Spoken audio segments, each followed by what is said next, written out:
2021 സെർബിയയുടെ മുൻ താരമായ Ivan Vukomanovic Kerala Blasters പരിശീലക സ്ഥാനം ഏറ്റെടുക്കുന്നു. അന്നുമുതൽ ബ്ലാസ്റ്റേഴ്സിന്റെ മികച്ച പ്രകടനങ്ങൾക്ക് നേതൃത്വം നൽകുകയും ചെയ്തു.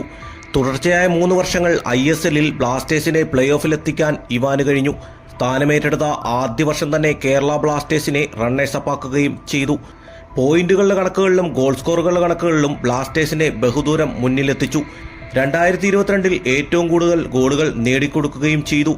അദ്ദേഹത്തിന്റെ നേതൃത്വത്തിൽ ബ്ലാസ്റ്റേഴ്സ് മികച്ച പ്രകടനങ്ങളാണ് നടത്തി വന്നിരുന്നത്. പടിയിറങ്ങുമ്പോൾ ഇത്രയും മികച്ച പരിശീലകൻ ഇനി കേരള ബ്ലാസ്റ്റേഴ്സിന് ഉണ്ടാവുമോ എന്ന ചോദ്യം ഉത്തരം കിട്ടാതെ നിൽക്കുകയാണ്. ക്ലബ്ബും വുക്കോമനോവിച്ചും തമ്മിൽ പരസ്പര ധാരണയോടെ വേർപിരിയാൻ തീരുമാനിക്കുകയായിരുന്നു. മുന്നോട്ടുള്ള യാത്രയ്ക്ക് ആശംസകൾ അറിയിച്ച് സമൂഹ മാധ്യമങ്ങളിലൂടെ ക്ലബ്ബ് കാര്യങ്ങൾ പങ്കുവെക്കുമ്പോഴും മികച്ചൊരു പരിശീലകനെ യാത്രയയപ്പ് നൽകി അടുത്ത സീസൺ എന്താണ് ക്ലബ്ബ് പ്ലാൻ ചെയ്യുക എന്നത് കണ്ടറിയേണ്ടതാണ്. എല്ലാവരും ഒരുപാട് ആഗ്രഹിച്ചിരുന്നു